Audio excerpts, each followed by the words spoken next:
Baby Hazel.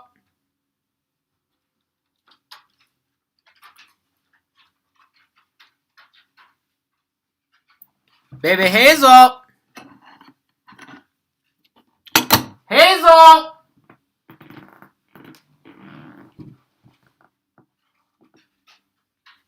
Hazel. Oh. Oh. We better do play. You want to do play? You want to do play? Uh-oh. Oh, that'd be confusing. Oh, smart baby. Get it, bugger. Get it. Where Bubba? Oh, smart boy bugger. Good boy. Bring it. Bring the banana.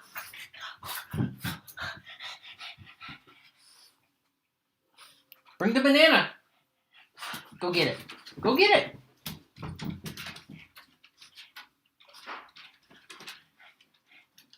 Oh, bring Bubba. Bring Bubba. Bring Bubba. Bring Bubba.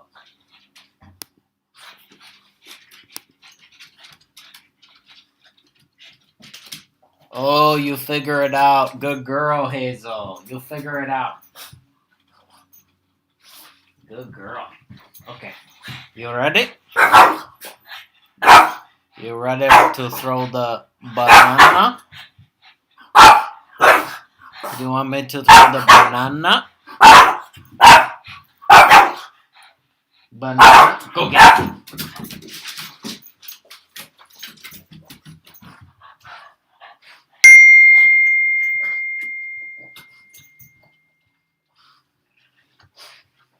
We'll get started in just a minute, class. Say butter. Okay, go get it. We're going to do one more throw. Okay, I'll do one more. I'll do one more.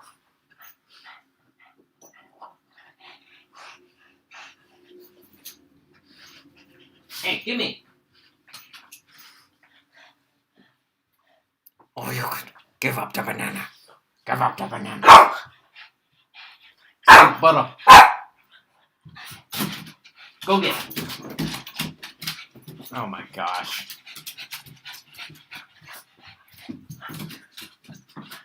Okay.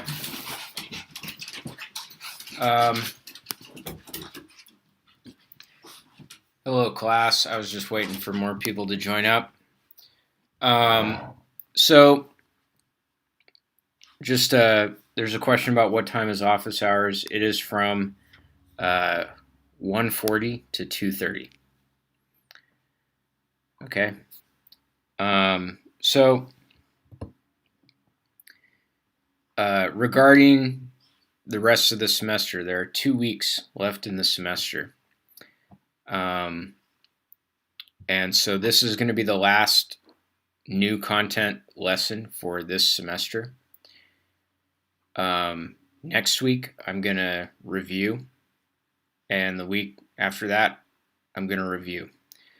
So my hope is that in the next 2 weeks, those of you who have missing quizzes will do those quizzes and then send me a Canvas message so that I can boost your grade. So there are a number of you who have a lot of missing quizzes. So my hope is that, because I'm going to give you the grade that you earned in the class, but my hope is that I want to give you the chance to earn the best grade possible. Okay, so I don't like giving low grades if I can help it. And then the final, I'm almost done writing the final. As soon as I finish writing it, I will make it available to you guys, and I'm going to give you 2 attempts. Again, because I'm trying to give you the chance to earn the highest grade possible. Okay? So yeah, so I'm gonna go ahead and get started.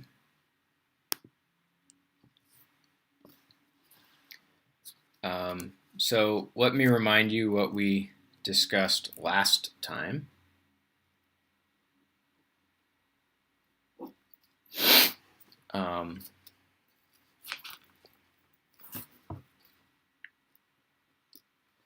So we were talking about total kinetic energy.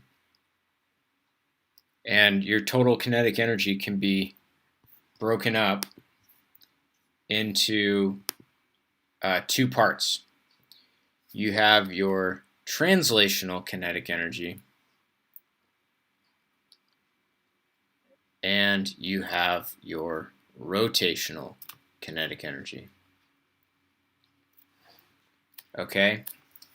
And so generally speaking, the speed and the angular speed are unrelated to each other. So if you have something that is in outer space, it's not touching a surface. So generally speaking, a surface is what's going to make something start to roll. But if you just have something that's going through outer space, it's moving through outer space, and while it does, it's tumbling, there's not really any connection between how fast it's translating and how fast it's spinning. Okay? But sometimes you have something that is rolling. Okay, we got some conflict here, some doggy conflict. Let's capture dog conflict.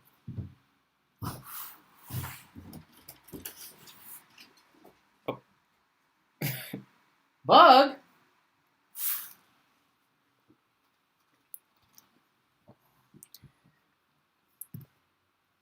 Bug was doing the play bows. So if the object is rolling along a surface, then that means that there is a connection between how fast it's going and how fast it's spinning. And that connection was that one spin meant that the thing moves forward by one circumference. And we worked through the math of that, and it means that you have V equals omega R. Okay? So this is an equation that is only true if something is rolling. Okay? So in that case, because of this relationship, we can write omega in terms of the speed, the angular speed in terms of the linear speed, and then your formula for total kinetic energy is we can combine these two terms, and what you get is 1/2 mv squared times the quantity 1 plus I over mr squared. Okay? And then we used this rolling kinetic energy in conservation of energy problems. Okay? So there you have it. That's what we discussed last time. So today we're just going to do a couple of examples. Okay? So for our first example, let's suppose we have a hill. All right. The hill has a height of 22 meters, and it makes an angle of 40 degrees with the horizontal. We have a hoop. So this is a hoop that is initially at rest. And hoops have an inertia that is mr squared. Okay, I'm not going to tell you what the mass and the radius are because they end up being irrelevant, and I'll show you why they are irrelevant. So then the hoop rolls down the hill onto the flat ground, and what we want to know is what is the speed once it gets to the bottom. Okay. So we are going to use conservation of energy. The energy at the top of the hill is going to be equal to the energy once we reach the bottom of the hill. All right. At the top of the hill, the hoop has gravitational potential energy, mgy. All right. In the quiz from last time, I gave you a problem where the hoop was actually not initially at rest, and it was actually rolling at the top already. And in that case, your energy at the top would also have the kinetic energy at the top. Okay. So in general, you have kinetic energy at the top as well, but because in this case it starts initially at rest, we won't include that term. Okay. And then at the bottom, it has lost all its gravitational potential energy, and it only has rolling kinetic energy, which is 1/2 mv squared times the quantity 1 plus I over mr squared. Okay. Now for a hoop, okay,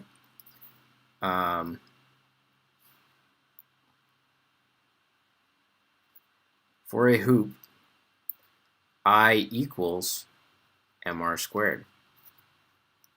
Okay, I equals mr squared.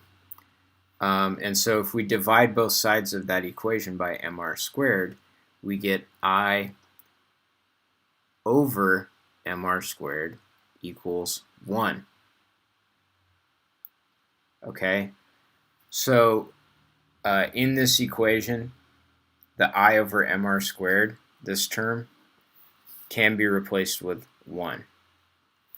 So what you replace that with, if this was not a hoop, you would replace I over mr squared with something else. So it depends on the particular relationship between inertia and mr squared for that shape. Okay. Furthermore, we have m on both sides of this equation, and those cancel out. So going to the next line, we have g times y equals 1/2 times v squared times 1 plus 1. Okay, so notice how the mass and the radius of the hoop canceled out. Okay, the mass and the radius of the hoop canceled out, and so that's why I didn't need to give you that information. This becomes 2, which then cancels the 1/2. All right, so I have gy equals v squared. Okay. And then plugging in numbers, gravity is 10. The height of the hill is 22 meters. Equals v squared. And so doing the math, we get that the speed at the bottom of the hill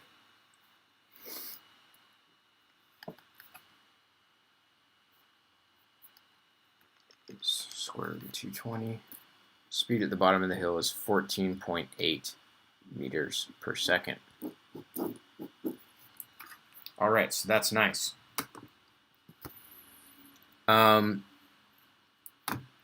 So now I want to extend the problem. Okay, so what if I asked you now, what is the acceleration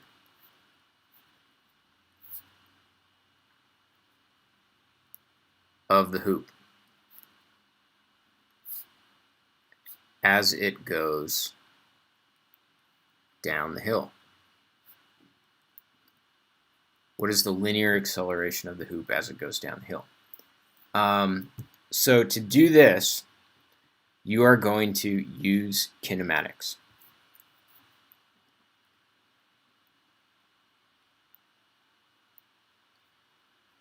Okay, So in particular, there was a kinematics equation way back from the beginning of the school year, which was v final squared equals v initial squared plus 2a delta x. Okay? So we know that the hoop starts at rest. So that means that v initial is going to be 0. We just calculated its final speed at the bottom. So the final speed is 14.8.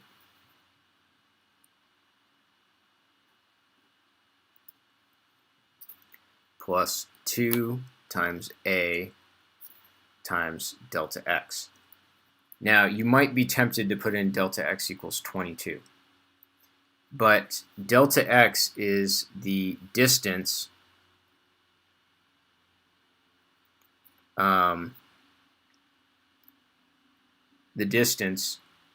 that the hoop rolls. Okay, and if we look at the hoop, it's rolling along the hypotenuse. So this right here is delta x, is the hypotenuse. Okay, so you got to be careful there. So this corresponds to the hypotenuse. All right. Now, if we look at this, so the hypotenuse times sine of 40 is going to give us the opposite side, which we know is 22. So that means that 22 equals delta x sine of 40. Okay? Hypotenuse times sine equals opposite. So we can divide both sides by sine of 40, and we get 34.2 is delta x. So 34.2 meters. So you got to be a little bit careful about calculating your delta x when you get the acceleration. That's the trick in this type of a problem. So then I can plug in 34.2. Going to the next line, 14.8 squared is 220. And then 2 times 34.2 is 68.4.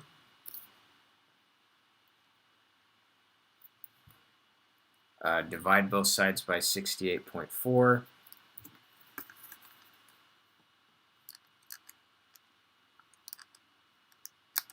And I get that the acceleration is 3.2 meters per second squared. Okay.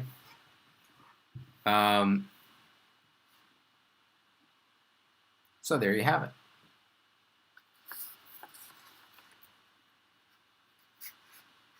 I would like to, excuse me. Okay. So now we're going to do another example. I like this example. So what if we have a ceiling? So here's a ceiling.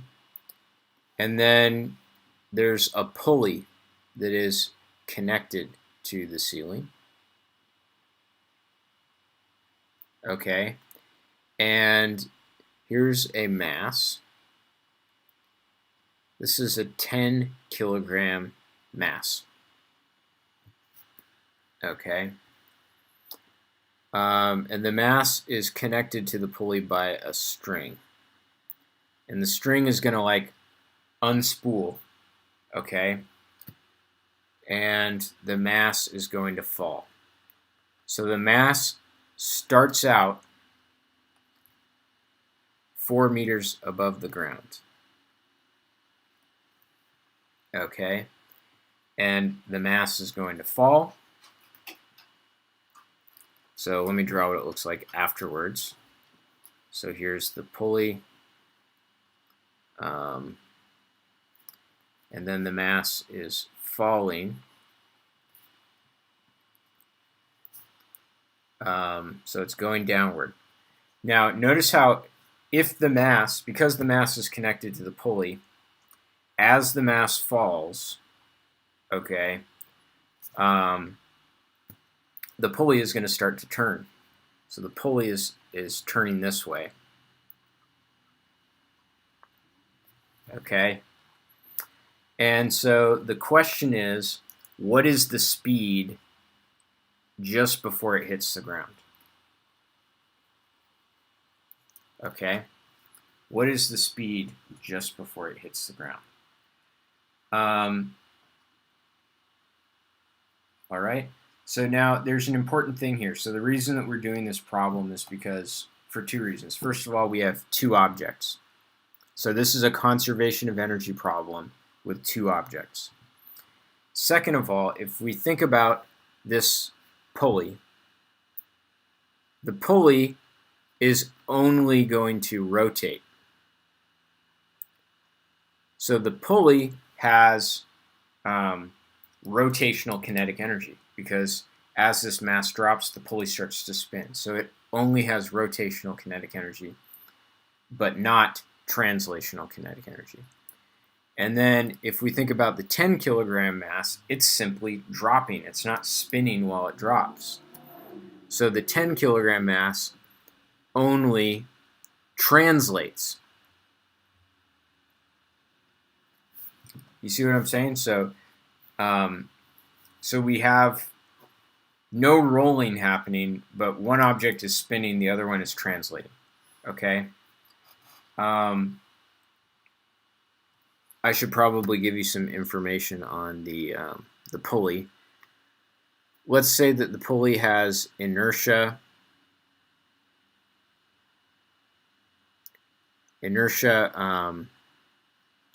Let's say 3 kilogram meters squared. And it has radius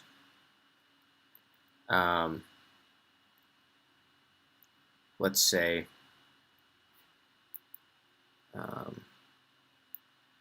0.5 meters.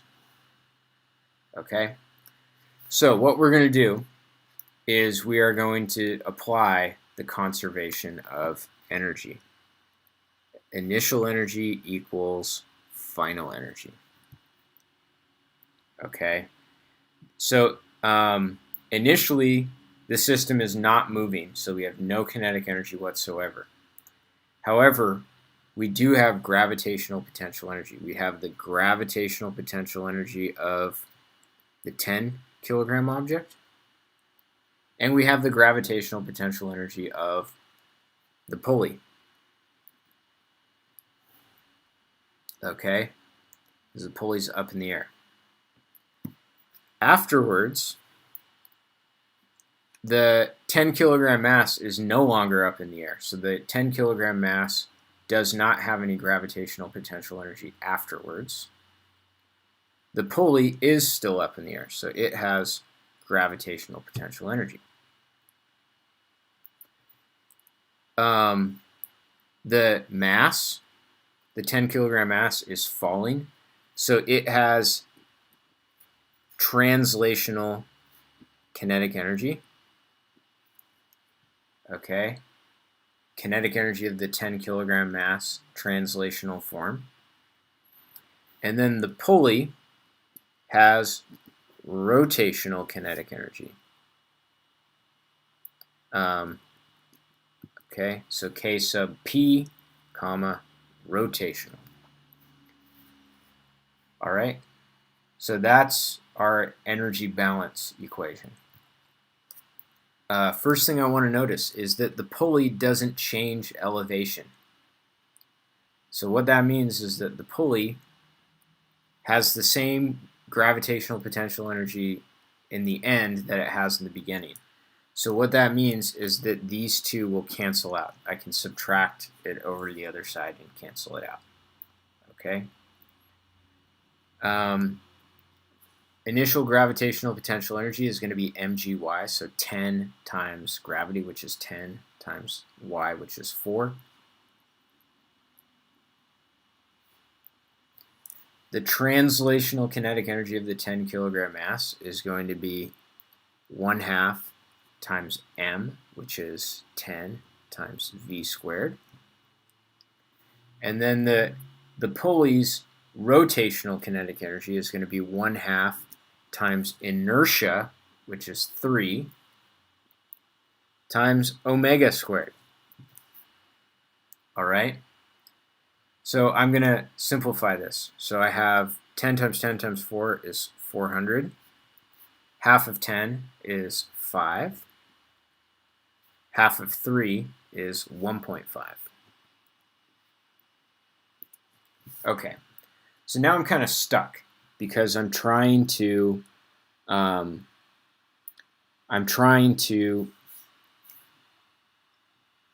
solve for v, but if I solve for v, I also have omega.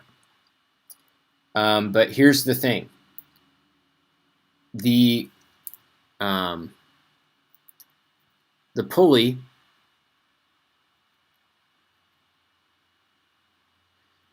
is unwinding. Okay, and when something is unwinding, you can apply the same logic that I did in the last lesson. You get the exact same relationship between velocity and omega, okay, that you do for rolling. So v equals omega r. Exact same idea, okay? So that means that v equals omega times the radius, which is 0.5, which means that that omega is equal to 2v. All right? So then I can use that and plug it in for omega right there. So I'm going to do that in the next line. So I have 400 equals 5v squared plus 1.5 times, it was omega squared, but omega is 2v because the pulley is unwinding. And unwinding results in the same relationship as rolling. Okay, so omega is 2v. All right, and then 2 squared is 4. 4 times 1.5 is 6. So this becomes 6v squared. This is 5v squared. This is 400. 6 plus 5 is 11. Divide both sides by 11.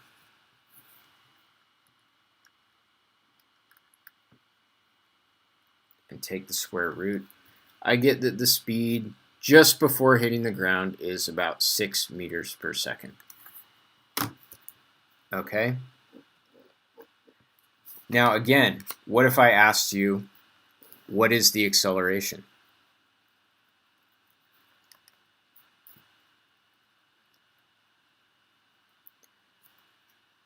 So as I said before, when you calculate the acceleration, you want to use kinematics.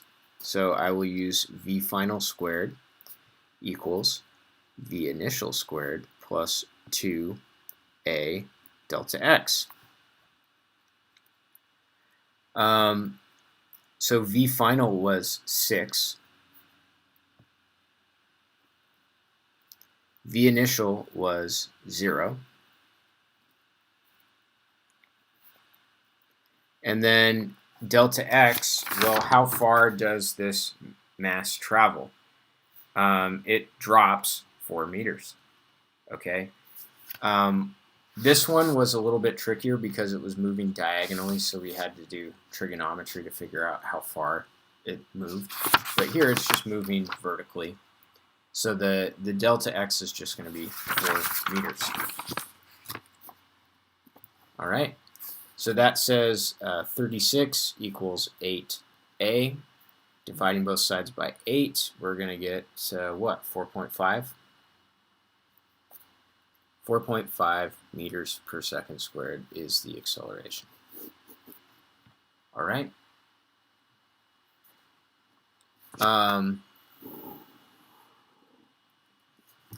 So for the last part of this class, I wanted to talk about what I would call composite objects.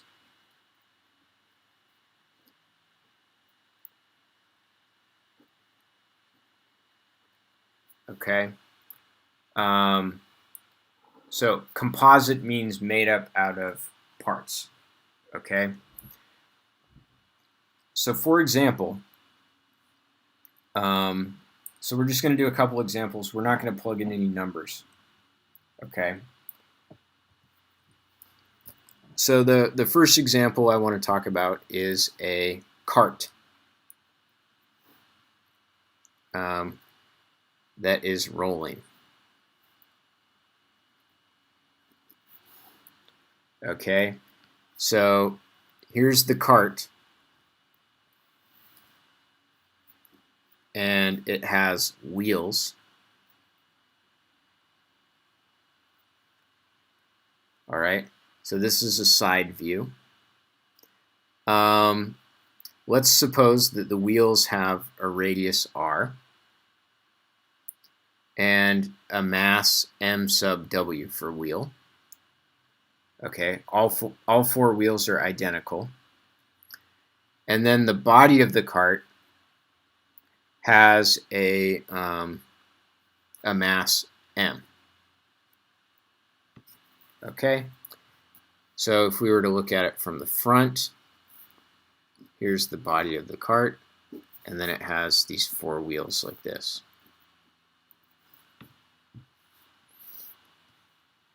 Okay.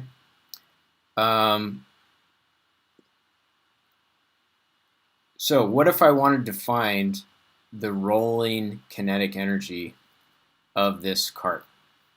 Okay. And so here's the thing. If we look at the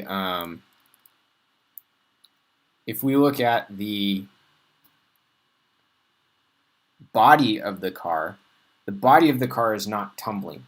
So this part of the car is translating. It's translating only, okay? But if we look at the wheels are what are doing the rolling, okay? So if we work this out, the kinetic energy of rolling is going to be the translational kinetic energy of the body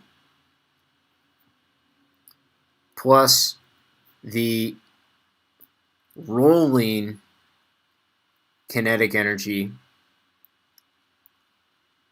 of the wheel. But because there's four wheels, we can and each wheel is identical, we multiply that by 4. Okay. And so what we would get is for the body, we would have 1/2 mv squared. Okay. And then for the wheels, we would have 4 times 1/2 mass of the wheel. Okay. V squared times the quantity 1 plus I, where I is the inertia of the wheel, over the mass of the wheel times r squared. There's a question.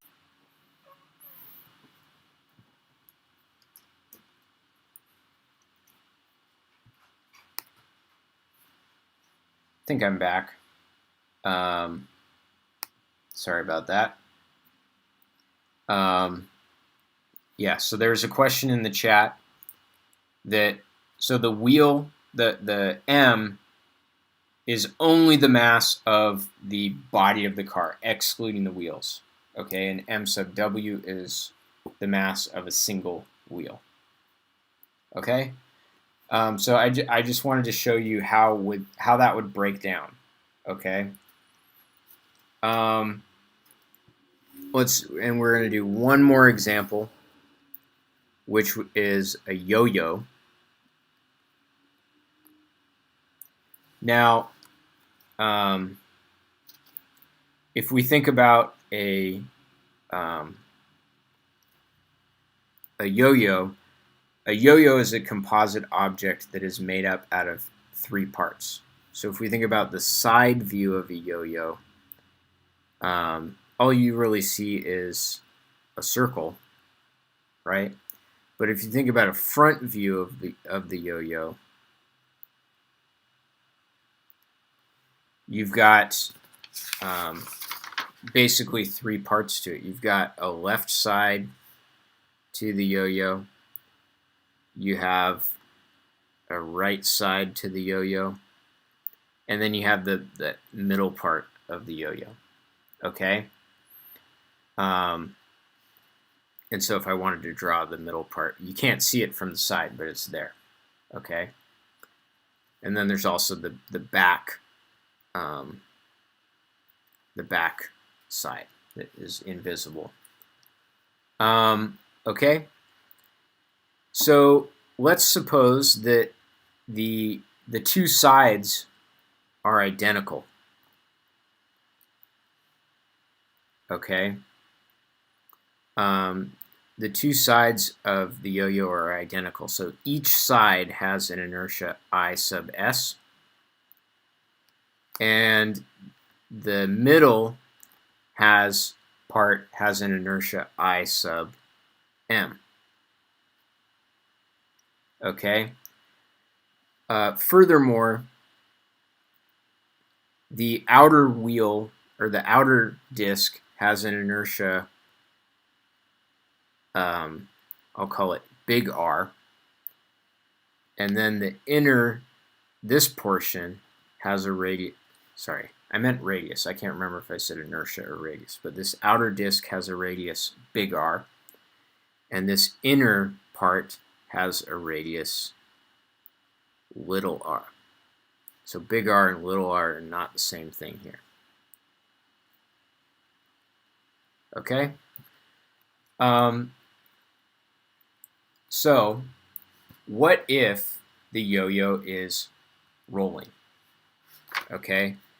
So the yo-yo is rolling. But we have to be careful here. There are 2 ways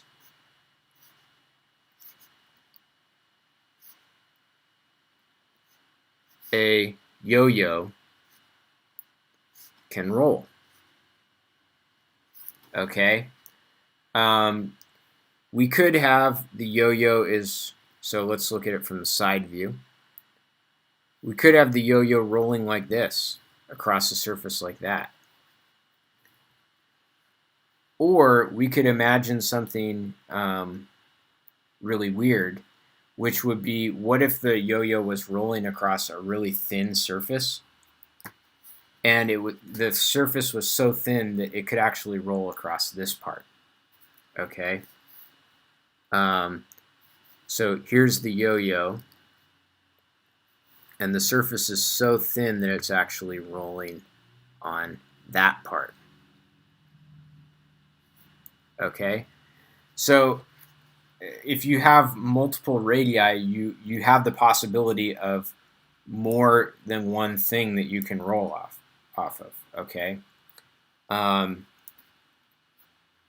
So in this case, our rolling relationship would be V equals omega times big R, because it's rolling around this outer circle, the bigger outer circle. Okay? Here, where it's rolling along the inner circle, we would have V equals omega times little r. So if you have more than one radius, you have this possibility of more than one rolling relationship. Okay? So here, the kinetic energy is going to be 1/2 mv squared times the quantity 1 plus I over m big R squared, because it's rolling about this larger radius, and here the kinetic energy is going to be 1/2 mv squared times the quantity 1 plus I over m little r squared. So you got to be careful here. And regarding the inertia, type it in the chat if you know, what is the inertia of the yo-yo that's built out of 3 parts like this? What is it going to be? I'll wait.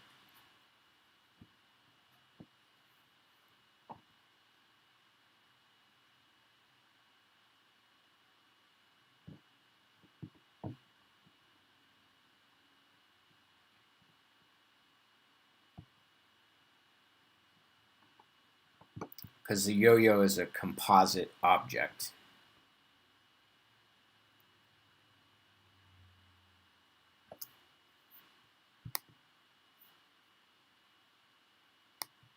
It is going to be 2 sides, so 2 times I sub s, plus there's only 1 middle.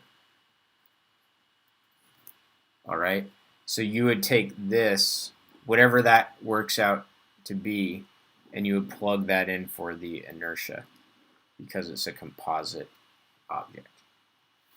Okay, so I hope that makes sense. So that is my lesson for today.